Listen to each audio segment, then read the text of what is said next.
ਸਤਿ ਸ਼੍ਰੀ ਅਕਾਲ। ਤੁਸੀਂ ਵੇਖ ਰਹੇ ਹੋ ਪੰਜਾਬ ਮਿਲ USA TV। ਮੈਂ ਹਾਂ ਮੋਹਿਤ ਰੂਬਲ। ਇੱਕ ਵਾਰ ਫੇਰ ਸਵਾਗਤ ਹੈ ਪ੍ਰੋਗਰਾਮ ਪੰਜਾਬ ਅਬਰੋਡ ਦੇ ਵਿੱਚ, ਜਿਸ ਵਿੱਚ ਅਸੀਂ ਗੱਲਬਾਤ ਕਰਦੇ ਹਾਂ ਕਿ ਕਿਵੇਂ ਸਾਡੇ ਜਿਹੜੇ ਭੈਣ ਭਰਾ ਨੇ ਉਹ ਈਜ਼ੀਲੀ ਬਾਹਰ ਨੂੰ ਮੂਵ ਹੋ ਸਕਦੇ ਨੇ। ਸੋ ਇਸ ਬਾਰੇ ਗੱਲਬਾਤ ਕਰਨ ਲਈ ਸਾਡੇ ਨਾਲ ਮੌਜੂਦ ਨੇ ਇਮੀਗ੍ਰੇਸ਼ਨ ਦੇ ਮਾਹਰ ਅਰਵਿੰਦਰਪਾਲ ਸਿੰਘ ਜੀ। ਸਰ, ਬਹੁਤ ਬਹੁਤ ਸਵਾਗਤ ਹੈ ਪ੍ਰੋਗਰਾਮ ਪੰਜਾਬ ਅਬਰੋਡ ਦੇ ਵਿੱਚ। ਬਹੁਤ ਸ਼ੁਕਰੀਆ ਮੋਹਿਤ ਜੀ, ਔਰ ਸਾਰੇ ਦਰਸ਼ਕਾਂ ਨੂੰ ਪਿਆਰ ਭਰੀ ਸਤਿ ਸ਼੍ਰੀ ਅਕਾਲ ਜੀ। ਸੋ ਅਰਵਿੰਦਰਪਾਲ ਜੀ, ਅੱਜ ਫਿਰ ਨਵੀਂ ਗੱਲਬਾਤ ਕਰਦੇ ਹਾਂ, ਹੈ ਨਾ, ਕਿ ਹਾਂ ਵੀ ਸਾਡੇ ਜਿਹੜੇ ਦੋਸਤ ਨੇ ਕਿਵੇਂ ਬਾਹਰ ਜਾ ਸਕਦੇ ਨੇ। ਸੋ ਇੱਕ ਵੀਜ਼ਾ ਹੈ ਜੀ, ਕੈਨੇਡਾ ਦਾ ਓਪਨ ਵਰਕ ਪਰਮਿਟ ਵੀਜ਼ਾ। ਸੋ ਉਹਦੇ ਬਾਰੇ ਕਾਫੀ ਲੋਕੀ ਗੂਗਲ 'ਤੇ ਰਿਸਰਚ ਕਰਦੇ ਨੇ ਕਿ ਹਾਂ ਵੀ ਉਹਨਾਂ ਨੂੰ ਪਤਾ ਚੱਲ ਜਾਏ, ਬਟ ਫਿਰ ਵੀ ਉਹਨਾਂ ਨੂੰ ਸਹੀ ਜਾਣਕਾਰੀ ਮਿਲਦੀ ਨਹੀਂ। ਸੋ ਸਾਡੇ ਮਾਹਰ ਸਾਡੇ ਨਾਲ ਮੌਜੂਦ ਨੇ, ਸੋ ਇਹ ਤੁਹਾਨੂੰ ਦੱਸਣਗੇ ਕਿ ਹਾਂ ਵੀ ਕਿਵੇਂ ਜਿਹੜਾ ਹੈ ਸਾਰਾ ਪ੍ਰੋਸੈਸ ਚੱਲਦਾ ਹੈ ਕੈਨੇਡਾ ਦਾ ਓਪਨ ਵਰਕ ਪਰਮਿਟ।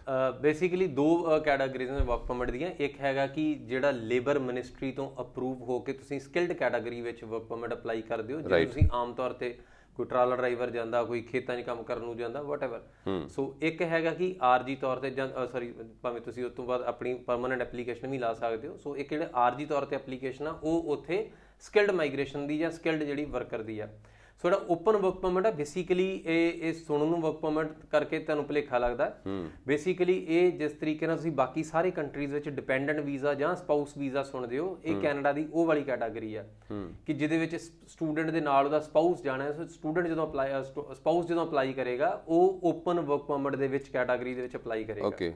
ਸੋ ਇਹਦੀਆਂ ਕੁਝ ਸ਼ਰਤਾਂ ਹੁੰਦੀਆਂ ਕਿ ਇਹਦੇ 'ਚ ਬੇਸਿਕਲੀ ਜਦੋਂ ਤੱਕ ਦੇ ਸਟੂਡੈਂਟ ਦਾ ਵਰਕ ਪਰਮਿਟ ਆ, ਇਹ ਡਿਊਰੇਸ਼ਨ ਓਨੀ ਦਾ ਹੀ ਮਿਲਦਾ ਆ। ਔਰ ਇਹਦੇ 'ਚ ਜਿੰਨੇ ਕੁ ਅਧਿਕਾਰ ਨੇ, ਸਪੋਜ਼ ਕਰੋ ਸਟੂਡੈਂਟ ਅੱਜ ਪੜ੍ਹ ਰਿਹਾ ਉੱਥੇ, ਔਰ ਸਟੂਡੈਂਟ ਨੇ ਪੜ੍ਹਾਈ ਤੋਂ ਬਾਅਦ ਅਗਰ 2 ਸਾਲ ਦੀ ਪੜ੍ਹਾਈ ਕੈਨੇਡਾ ਦੇ ਵਿੱਚ ਪੂਰੀ ਕਰੂਗਾ ਤਾਂ ਸਟੂਡੈਂਟ ਨੂੰ 3 ਸਾਲ ਦਾ ਵਰਕ ਪਰਮਿਟ ਮਿਲਦਾ ਆ। ਸੋ ਉਹ ਜਿਹੜਾ 2 ਸਾਲ ਦੇ ਬਾਅਦ ਜਿਹੜਾ ਸਟੂਡੈਂਟ ਨੂੰ ਜਿੰਨੇ ਅਧਿਕਾਰ ਮਿਲਣੇ ਆ ਕੰਮ ਕਰਨ ਦੇ, ਉਹ ਇਸ ਓਪਨ ਵਰਕ ਪਰਮਿਟ ਦੇ ਵਿੱਚ ਜਿਹੜਾ ਮੇਨ ਡਿਪੈਂਡੈਂਟ ਆ, ਉਹਨੂੰ ਸ਼ੁਰੂ ਤੋਂ ਹੀ ਹੁੰਦੇ ਆ। ਅੱਛਾ। ਸੋ ਇਹ ਬੇਸਿਕਲੀ ਸਪਾਊਸ ਵੀਜ਼ਾ ਜਾਂ ਡਿਪੈਂਡੈਂਟ ਵੀਜ਼ੇ ਦੀ ਕੈਟਾਗਰੀ ਦੇ ਵਿੱਚ ਜਿਹੜਾ ਸਟੂਡੈਂਟ ਦੇ ਨਾਲ ਅਪਲਾਈ ਹੁੰਦਾ ਆ। ਸੋ ਇਹਦੀ ਬੇਸਿਕ ਐਲੀਜੀਬਿਲਟੀ ਕੀ ਆ ਕਿ ਤੁਸੀਂ ਜਦੋਂ ਵੀ ਕਿਤੇ ਸੁਣਿਆ ਹੋਊਗਾ ਕੈਨੇਡਾ ਦੇ ਵਿੱਚ, ਤੁਸੀਂ ਇੱਕ ਤਾਂ ਸਾਨੂੰ ਪਤਾ ਵੀ ਕੈਨੇਡਾ ਦੇ ਵਿੱਚ ਇੱਕ ਜਣੇ ਦਾ ਵੀਜ਼ਾ ਲੈ ਲਓ ਤਾਂ ਹੌਲੀ ਹੌਲੀ ਤੁਸੀਂ ਸਾਰਾ ਟੱਬਰ ਮੂਵ ਕਰ ਸਕਦੇ ਹੋ, ਬਾਈ 1 ਗੈਟ 1 ਫ੍ਰੀ, ਜਿੱਦਾਂ ਅਸੀਂ ਅਕਸਰ ਇਹਨੂੰ ਜਾਣਦੇ ਹਾਂ। ਪਰ ਕੈਨੇਡਾ ਦੇ ਵਿੱਚ ਜਦੋਂ ਤੁਸੀਂ ਸਟੂਡੈਂਟ ਦਾ ਕਦੀ ਕੇਸ ਸੁਣੋਗੇ, ਕਦੀ ਬਹੁਤ ਘੱਟ ਸੁਣੋਗੇ, ਬਹੁਤ ਰੇਅਰ ਸੁਣੋਗੇ ਕਿ ਸਟੂਡੈਂਟ ਦੇ ਕੇਸ ਦੇ ਵਿੱਚ ਇਸ ਤਰੀਕੇ ਨਾਲ ਐਡਵਰਟਾਈਜ਼ ਕੀਤਾ ਜਾਵੇ ਜਾਂ ਦੱਸਿਆ ਜਾਵੇ ਕਿ ਸਟੂਡੈਂਟ ਦੇ ਨਾਲ ਸਪਾਊਸ ਜਾ ਸਕਦਾ ਆ। ਬਿਕੋਜ਼ ਜਦੋਂ ਸਟੂਡੈਂਟ ਦਾ ਕੇਸ ਅਪਲਾਈ ਹੁੰਦਾ ਆ, ਉਦੋਂ ਉਹਦੇ ਵਿੱਚ ਇਹ ਕੇਸ ਅਪਲਾਈ ਨਹੀਂ ਹੁੰਦਾ। ਔਰ ਬਾਕੀ ਕੰਟਰੀਜ਼ ਵਾਂਗੂ ਡਿਪੈਂਡੈਂਟ ਵੀਜ਼ਾ ਜਾਂ ਸਟੂਡੈਂਟ ਵੀਜ਼ਾ ਦੀ ਸਪਾਊਸ ਵੀਜ਼ਾ ਦੀ ਕੈਟਾਗਰੀ ਕੈਨੇਡਾ ਵਿੱਚ ਅਦਰਵਾਈਜ਼ ਐਗਜ਼ਿਸਟ ਨਹੀਂ ਕਰਦੀ। ਸੋ ਕੈਨੇਡਾ ਦੀ ਜਿਹੜੀ ਟੈਕਨੀਕਲ ਟਰਮ ਆ ਉਹ ਓਪਨ ਵਰਕ ਪਰਮਿਟ ਆ। ਸੋ ਇਹਦੇ ਵਿੱਚ ਜਿਹੜਾ ਐਪਲੀਕੈਂਟ ਜਾਏਗਾ ਉਹ ਜਾ ਪਾਏਗਾ ਜਿਹਦਾ ਸਪਾਊਸ 6 ਮਹੀਨੇ ਘੱਟੋ ਘੱਟ ਕੈਨੇਡਾ 'ਚ ਆਪਣੀ ਪੜ੍ਹਾਈ ਪੂਰੀ ਕਰ ਚੁੱਕਾ ਹੈ। ਸੋ ਅਗਰ ਉਹਨੇ 6 ਮਹੀਨੇ ਦੀ ਪੜ੍ਹਾਈ ਪੂਰੀ ਕਰ ਲਈ ਹੈ ਤਾਂ ਉਹਦੀ ਐਲੀਜੀਬਿਲਟੀ ਪੂਰੀ ਹੋ ਜਾਂਦੀ ਹੈ। ਸੋ ਜਿਹੜਾ ਉਹਨੂੰ ਜੁਆਇਨ ਕਰਨਾ ਆ, ਉਹ ਕੇਸ ਆਪਣਾ ਅਪਲਾਈ ਕਰ ਸਕਦਾ ਹੈ। ਸੋ ਨਾਰਮਲ ਵੀਜ਼ੇ ਤੋਂ ਥੋੜਾ ਬਹੁਤ ਹਟਕੇ ਦਾ ਪ੍ਰੋਸੈਸ ਆ। ਇਹਦੇ 'ਚ ਤੁਹਾਨੂੰ ਕੁਝ ਚੀਜ਼ਾਂ ਸਿੱਧ ਕਰਨੀਆਂ ਪੈਂਦੀਆਂ ਨੇ। ਬਿਕੋਜ਼ ਜਿੱਦਾਂ ਸਟੂਡੈਂਟ ਆ ਜਿਹੜਾ ਬੁਲਾ ਰਿਹਾ, ਸਭ ਤੋਂ ਪਹਿਲਾਂ ਤੁਹਾਨੂੰ ਉਹਦੇ ਵੱਲੋਂ ਇੱਕ ਫਾਰਮਲ ਇਨਵੀਟੇਸ਼ਨ ਟਾਈਪ ਆ ਕਿ ਤੁਸੀਂ ਆਪਣਾ ਸਪਾਊਸ ਨੂੰ ਨਾਲ ਜੁਆਇਨ ਕਰ ਸਕੋ। ਸੋ ਬਾਕੀ ਕੰਟਰੀਜ਼ ਦੇ ਵਿੱਚ ਥੋੜਾ ਜਿਹਾ ਅਲੱਗ ਹੈ ਕਿ ਤੁਸੀਂ ਉਹਦੇ ਆਧਾਰ ਦੇ ਉੱਪਰ ਬਹੁਤ ਕੁਇਕਲੀ ਲਾ ਸਕਦੇ ਹੋ। ਸੋ ਇਸ ਜਿਹੜੀ ਓਪਨ ਵਰਕ ਪਰਮਿਟ ਆ, ਇਹ ਬਹੁਤ ਤੁਹਾਨੂੰ ਸੋਚ ਸਮਝ ਕੇ ਕੇਸ ਫਾਈਲ ਕਰਨਾ ਪੈਂਦਾ। ਬਿਕੋਜ਼ ਇਹ 2-3 ਚੀਜ਼ਾਂ ਦਾ ਮਿਸ਼ਰਣ ਆ ਇਹ। ਇੱਕ ਤੇ ਸਟੂਡੈਂਟ ਦੀ ਇਹਦੇ 'ਚ ਨਾਰਮਲੀ ਤੁਸੀਂ ਵੇਖੋਗੇ ਕਿ ਅਗਰ ਤੁਸੀਂ ਚੈੱਕਲਿਸਟ ਕਰੋਗੇ, ਕਦੀ ਵੀ ਤੁਸੀਂ ਉਹਦੇ 'ਚ ਕੁਆਲੀਫਿਕੇਸ਼ਨ ਦਾ ਜ਼ਿਕਰ ਨਹੀਂ ਹੋਊਗਾ ਕਿਤੇ ਕਿ ਉਹਦੀ ਘੱਟੋ ਘੱਟ ਯੋਗਤਾ ਕੀ ਹੋਵੇ। ਬਿਕੋਜ਼ ਇਮੀਗ੍ਰੇਸ਼ਨ ਜਿਹੜੀ ਕੈਨੇਡਾ ਨੇ ਬਹੁਤ ਜ਼ਿਆਦਾ ਇਹਦੇ ਬਾਰੇ ਵਿਸਥਾਰ ਵਿੱਚ ਨਹੀਂ ਦੱਸਿਆ ਹੋਇਆ ਕਿ ਜਿਹੜਾ ਜਿਹੜਾ ਹੁਣ ਅਪਲਾਈ ਕਰ ਰਿਹਾ ਓਪਨ ਵਰਕ ਪਰਮਿਟ, ਉਹਦੇ ਉੱਪਰ ਤੁਸੀਂ ਅਗਰ ਇਨਫੋਰਮੇਸ਼ਨ ਲੱਭੋਗੇ ਵੀ ਤੁਹਾਨੂੰ ਬਹੁਤ ਘੱਟ ਜਾਣਕਾਰੀ ਮਿਲੇਗੀ। ਸੋ ਅਗਰ ਤੁਹਾਡੇ ਕੋਲ ਜਿਹੜਾ ਸਪਾਊਸ ਨੇ ਉਧਰੋਂ ਪੇਪਰ ਭੇਜਣੇ ਨੇ ਜਿਹਦੇ ਵਿੱਚ ਕਿ ਉਹਨੇ 2-3 ਚੀਜ਼ਾਂ ਪ੍ਰੂਵ ਕਰਨੀਆਂ ਨੇ। ਪਹਿਲੀ ਚੀਜ਼ ਕਿ ਉਹ ਜਿਹੜਾ ਕਾਲਜ ਯੂਨੀਵਰਸਿਟੀ ਪੜ੍ਹ ਰਿਹਾ ਉਹਦਾ ਬੋਨਾਫਾਈਡ ਸਟੂਡੈਂਟ ਆ। ਦੂਸਰਾ ਹੈਗਾ ਉਹਦੇ ਕੋਲ ਲੀਗਲ ਪਰਮਿਸ਼ਨ ਹੈਗੀ ਰਹਿਣ ਦੀ, ਕਿ ਜਿੱਦਾਂ ਸਪੋਜ਼ ਕਰੋ ਉਹਦਾ ਵਰਕ ਪਰਮਿਟ ਸੀਗਾ, ਸਾਲ ਦਾ ਖਤਮ ਹੋ ਗਿਆ, ਉਸ ਤੋਂ ਬਾਅਦ ਉਹਨੇ ਐਕਸਟੈਂਡ ਕੀਤਾ ਕਿ ਨਹੀਂ ਕੀਤਾ। ਸੋ ਐਕਸਟੈਂਸ਼ਨ ਹੋ ਗਈ, ਦੈਨ ਉਹਦੀ ਯੂਨੀਵਰਸਿਟੀ ਦੀਆਂ ਕਾਲਜ ਦੇ ਪੇਪਰ ਨੇ ਜਾਂ ਜਿਹਦੇ 'ਚ ਉਹਨੂੰ ਦਰਸਾਇਆ ਗਿਆ ਹੋਵੇ ਕਿ ਇਹ ਪ੍ਰੈਜ਼ੈਂਟਲੀ ਸਟੂਡੈਂਟ ਆ, ਬੋਨਾਫਾਈਡ ਸਟੂਡੈਂਟ ਆ ਔਰ ਯੂਨੀਵਰਸਿਟੀ ਕਲਾਸਾਂ ਲਾ ਰਿਹਾ ਹੈ।